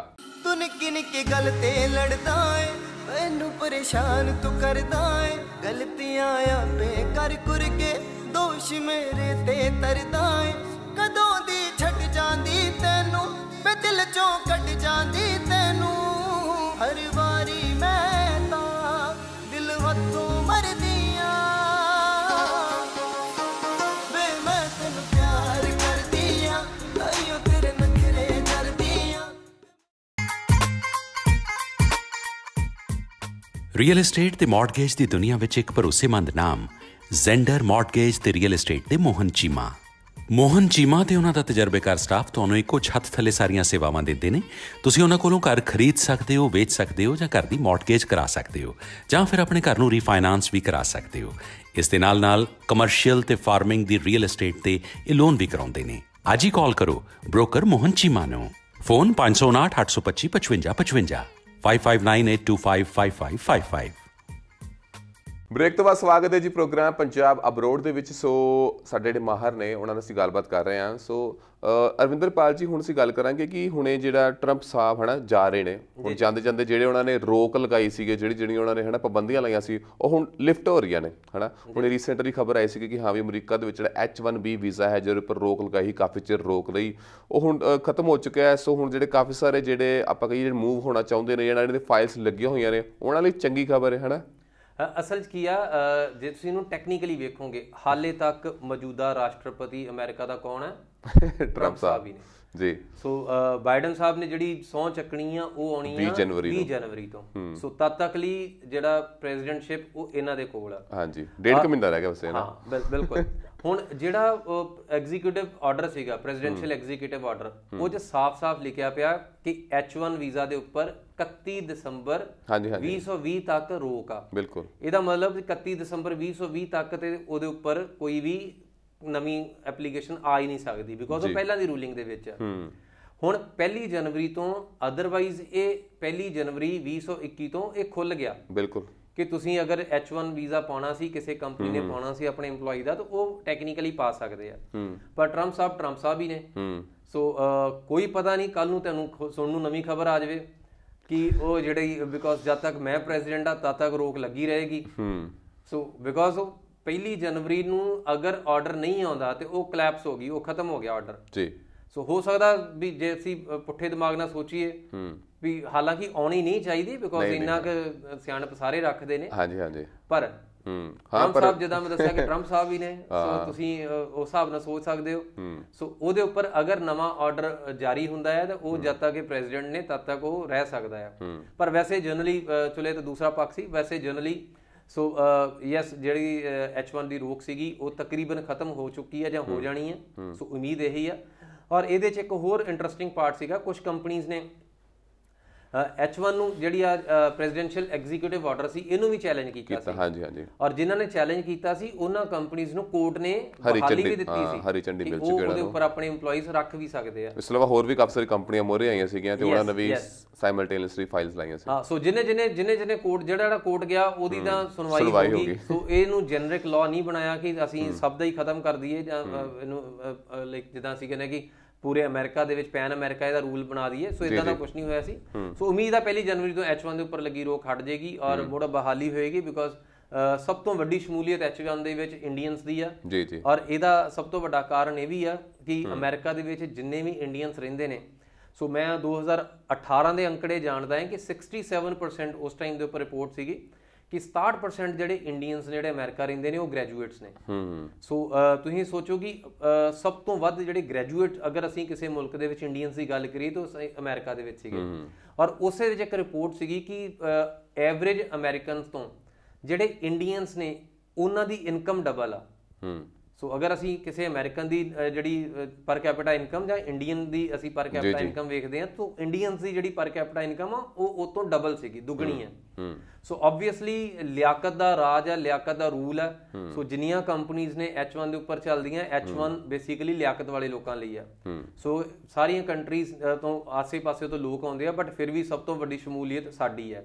ਔਰ ਯੈਸ, ਅਗਰ ਅਸੀਂ ਇਕਨੋਮੀ ਅਮਰੀਕਾ ਦੀ ਇਕਨੋਮੀ ਚਲਾਉਣ ਦੇ ਵਿੱਚ ਸਾਡੇ ਲੋਕਾਂ ਦਾ ਬਹੁਤ ਵੱਡਾ ਹੱਥ, ਇਹ ਅਗਰ ਕਹੀਏ ਤਾਂ ਇਹਦੇ 'ਚ ਕੋਈ ਹਰਕਤ ਨਹੀਂ ਹੈਗੀ। ਜੀ ਰਵਿੰਦਰਪਾਲ ਜੀ, ਇੱਕ ਜਨਰਲ ਜਿਹਾ ਸਵਾਲ ਪੁੱਛਦਾ ਤੁਹਾਡੇ ਕੋਲ ਮੈਂ। ਇਹ ਤਾਂ ਚਲੋ ਗੱਲਬਾਤ ਹੋ ਗਈ H1B ਵੀਜ਼ੇ ਦੀ, ਉਸ ਤੋਂ ਪਹਿਲਾਂ ਆਪਾਂ ਸਪਾਊਸ ਵੀਜ਼ੇ ਦੀ ਗੱਲ ਕਰਤੀ। ਜਨਰਲ ਸਵਾਲ ਇੱਦਾਂ ਕਿ ਅਗਰ ਸਭ ਤੋਂ ਜ਼ਿਆਦਾ ਜਿਹੜੇ ਲੋਕੀ ਬਾਹਰ ਜਾਣ ਵਾਲੇ ਹੁੰਦੇ ਨੇ ਉਹ ਪਹਿਲਾਂ ਹੁੰਦੇ ਸੀਗੇ ਕਿ ਹਾਂ ਵੀ ਮਿਨੀਮਮ ਗ੍ਰੈਜੂਏਟ ਹੁੰਦੇ ਸੀਗੇ, ਉਹਨਾਂ ਨੂੰ ਕੋਈ ਮਤਲਬ ਨਹੀਂ ਕਿਹੜੀ ਕੰਟਰੀ ਜਾਣਾ, ਕਹਿੰਦੇ ਜੀ ਬਾਹਰ ਜਾਣਾ, ਠੀਕ ਹੈ। ਹੁਣ ਅੱਜ ਕੱਲ੍ਹ ਹੋ ਲੱਗ ਪਿਆ +2 ਤੋਂ ਬਾਅਦ ਹੀ ਜਿਹੜਾ ਬੱਚਾ ਹੈ ਬਾਹਰ ਜਾਣ ਨੂੰ ਚਲੋ ਫਿਕਰਮੰਦ ਹੋ ਗਿਆ, ਕਿਉਂਕਿ ਪਤਾ ਲੱਗਦਾ ਕਿ ਇੱਥੇ ਕੁਝ ਜੋਬ ਨਹੀਂ ਮਿਲਣੀ, ਹਾਲਾਤ ਵੀ ਸਰਕਾਰਾਂ ਦੇ ਕਿਹੋ ਜਿਹੇ ਨੇ ਸਭ ਨੂੰ ਪਤਾ।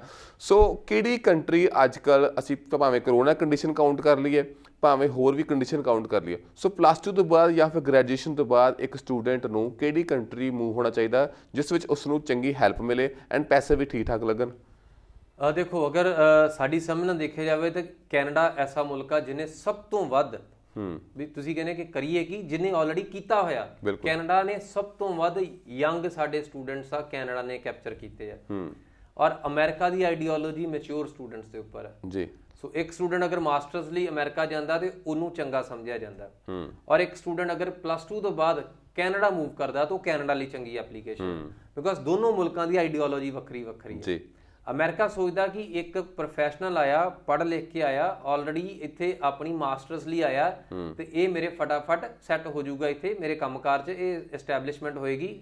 ਔਰ ਜਾਂ ਤੁਸੀਂ ਸਮਝੋ ਕਿ ਇਹ ਇੰਟੈਲੈਕਚੁਅਲ ਮਾਈਂਡ ਆ ਜਿਹੜਾ ਦੂਸਰੇ ਮੁਲਕ ਤੋਂ ਡਰੇਨ ਹੋ ਕੇ ਆਇਆ ਜੀ।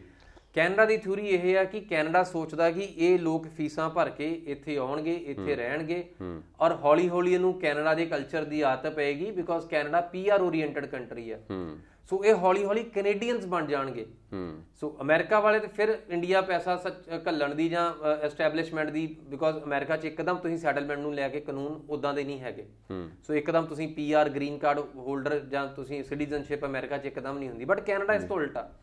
ਸੋ ਅਮਰੀਕਾ ਦੇ ਵਿੱਚ ਤੁਹਾਡਾ ਆਧਾਰ ਬਣਦੇ ਹੁੰਦਿਆਂ ਤੁਹਾਨੂੰ ਸਮਾਂ ਲੱਗਦਾ ਤਾਂ ਤੁਸੀਂ ਆਪਣਾ ਬੇਸ ਇੱਕਦਮ ਅਮਰੀਕਾ ਨੂੰ ਮੂਵ ਨਹੀਂ ਕਰਦੇ।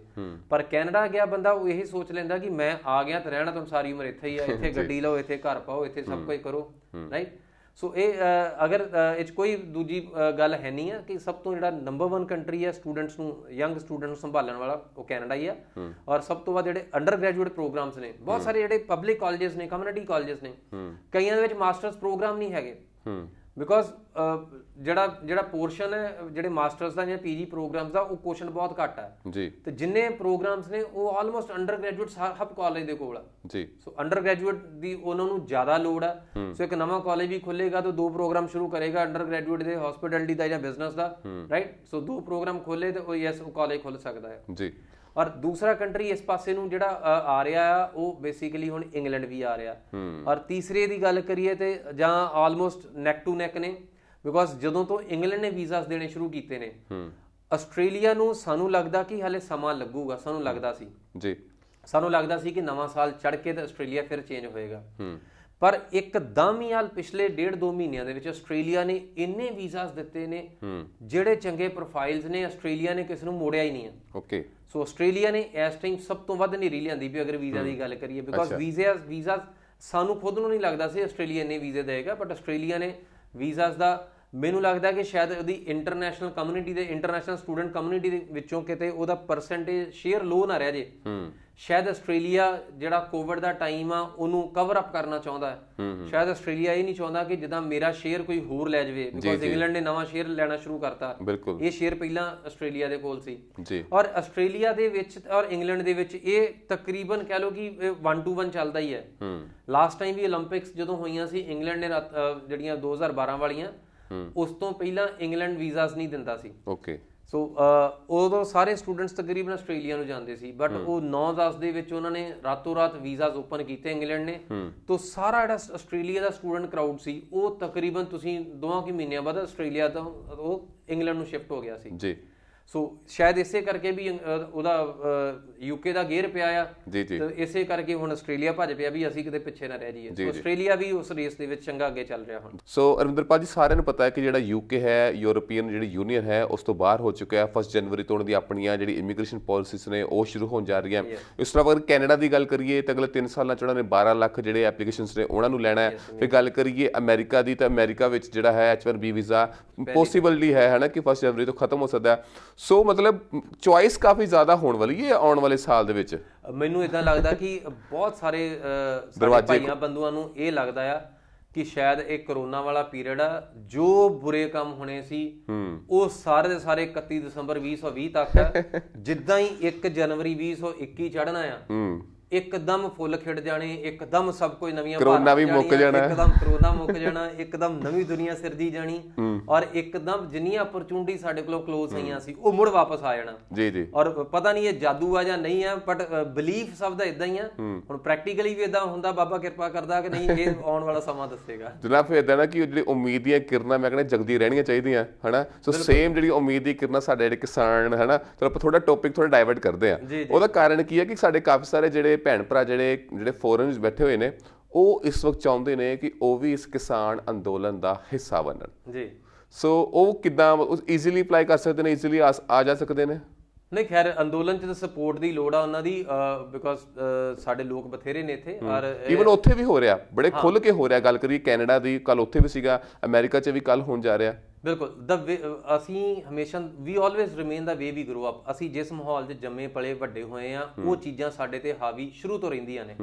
ਸੋ ਤੁਸੀਂ ਵੇਖੋ, ਅੱਜ ਕਿਸੇ ਟਾਈਮ ਸਭ ਨੂੰ ਲੱਗਦਾ ਸੀ ਕਿ ਉੱਥੇ ਇੰਨੇ ਲੋਕ ਯਾਰ ਇਕੱਠੇ ਕਿੱਦਾਂ ਹੋ ਜਾਣਗੇ, ਫਿਰ ਲੱਗਦਾ ਸੀ ਇੰਨੇ ਲੋਕ ਇਕੱਠੇ ਹੋਏ ਤੇ ਗੰਦ ਬੜਾ ਪੈਣਾ। ਮਤਲਬ ਅਲੱਗ-ਅਲੱਗ ਕਿਆਸ ਸੀਗੇ। ਫਿਰ ਸੀਗਾ ਕਿ ਇੰਨੇ ਲੋਕ ਇਕੱਠੇ ਹੋਏ ਤੇ ਇਹਨਾਂ ਨੂੰ ਫੀਡ ਹੀ ਕਿੱਦਾਂ ਕਰਨਾ, ਬਿਲਕੁਲ ਇਹ ਸਾਰਾ ਸਿਸਟਮ ਚੱਲੇਗਾ ਕਿੱਦਾਂ। ਫਿਰ ਲੱਗਾ ਸੀ ਕਿ ਇੰਨੇ ਲੋਕ ਆ, ਵਿੱਚੋਂ 4 ਬੰਦੇ ਪਾਗਲ ਹੋਏ ਤੇ ਇਹ ਇੱਕਦਮ ਵਾਇਲੈਂਸ ਕ੍ਰੀਏਟ ਕੀਤੀ ਜਾ ਸਕਦੀ ਹੈ।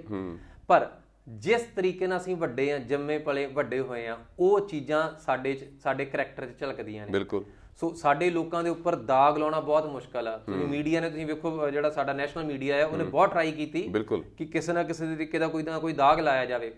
ਪਰ ਉਹ ਸਾਡਾ ਅਕਸ ਇੰਨਾ ਸਾਫ਼ ਹੈ ਕਿ ਸਾਡੇ ਤੇ ਦਾਗ ਲੱਗ ਨਹੀਂ ਸਕਿਆ। ਬਿਲਕੁਲ ਬਿਲਕੁਲ। ਫਿਰ ਸਾਡੇ ਜਿਹੜੇ ਪਿਛੋਕੜ ਦੇ ਵਿੱਚ ਸਾਨੂੰ ਜਿਹੜੀਆਂ ਕੁਝ ਗੁੜਤੀਆਂ ਮਿਲੀਆਂ ਹੋਈਆਂ, ਗੁਰੂ ਨਾਨਕ ਸਾਹਿਬ ਦੀ ਲੰਗਰ ਵਾਲੀ ਗੁੜਤੀ ਸਭ ਤੋਂ ਪਹਿਲਾਂ ਤੁਸੀਂ ਅੱਜ ਵੀ ਵੇਖੋ, ਕੋਈ ਗੰਨਿਆਂ ਦੀ ਟਰਾਲੀ ਲੈ ਆਉਂਦਾ ਚੱਕ ਕੇ, ਉਹਦਾ ਜੂਸ ਘਲਾੜੀ 'ਚ ਕੱਢ ਕੇ ਉੱਥੇ ਬਦਾਮਾਂ ਦਾ ਲੰਗਰ ਲੱਗਾ ਹੋਇਆ, ਟੂਥਬ੍ਰਸ਼, ਕੱਲ ਦੇਖਿਆ ਮਫਲਰ ਵੰਡੇ ਜਾ ਰਹੇ ਨੇ। ਈਵਨ ਅੱਜ ਮੈਂ ਦੇਖਿਆ ਕਿ ਇੱਕ ਭਾਈ ਸਾਹਿਬ ਨੇ ਪੈਟਰੋਲ ਪੰਪ ਵੀ ਪੂਰਾ ਖੁੱਲਾ ਛੱਡ ਦਿੱਤਾ ਕਿ ਬਈ ਲੋਕਾਂ ਨੇ ਹੋਟਲਾਂ ਦੀਆਂ ਚਾਬੀਆਂ ਦੇਤੀਆਂ ਕਿ ਮੇਰਾ ਹੋਟਲ ਆ, ਤੁਸੀਂ ਵਰਤੋ। ਔਰ ਜੇ ਮੈਂ ਅੱਜ ਦੀ ਅਗਰ ਤੁਹਾਨੂੰ ਅਪਡੇਟ ਦੱਸਾਂ, ਉੱਥੇ ਸੋਲਰ ਪੈਨਲ ਲੱਗ ਗਏ ਨੇ, ਹੁਣ ਗਰਮ ਪਾਣੀ ਦਾ ਪ੍ਰਬੰਧ ਹੋ ਗਿਆ, ਉੱਥੇ ਨਹਾਉਣ ਧੋਣ ਦਾ ਪ੍ਰਬੰਧ ਹੋ ਗਿਆ ਜੀ। ਔਰ ਸਾਡੇ ਲੋਕ ਬਿਕੋਜ਼ ਅਗਰ ਤੁਸੀਂ ਕਿਰਤ ਕਮਾਈ ਵਾਲੇ ਲੋਕ ਵੇਖੋਗੇ ਤੇ ਇਹ ਸਭ ਤੋਂ ਜ਼ਿਆਦਾ ਸਿੱਧੇ ਨੇ, ਰਾਈਟ? ਇਹ ਸਿੱਧਰੇ ਨਹੀਂ ਆ, ਸਿੱਧੇ ਨੇ ਜੀ ਜੀ। ਸੋ ਇਹਨਾਂ ਨੂੰ ਕਿਸੇ ਦੇ ਨਾਲ ਕੋਈ ਵਿਗਾੜ ਪਾ ਕੇ ਜਾਂ ਕਿਸੇ ਦਾ ਕੋਈ ਨੁਕਸਾਨ ਕਰਨ ਵਾਲੀ ਉਹ ਚੀਜ਼ ਨਹੀਂ ਆਉਂਦੀ।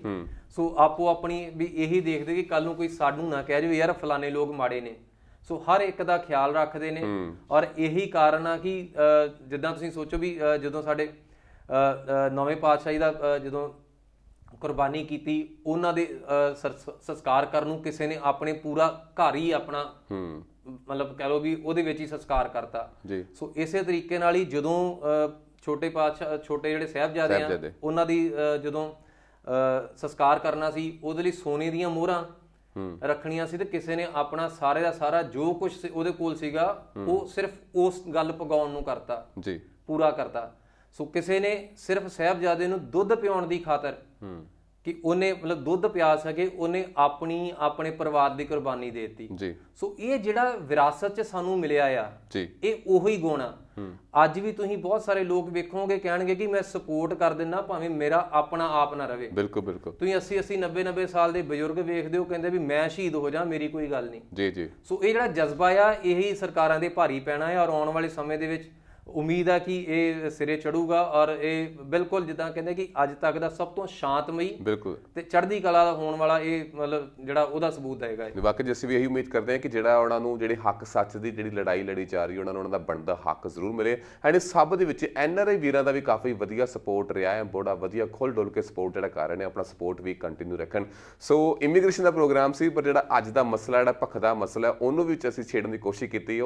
ਉਮੀਦ ਕਰਦੇ ਹਾਂ ਕਿ ਤੁਹਾਨੂੰ ਪਸੰਦ ਆਈ ਹੋਵੇ ਗੱਲ।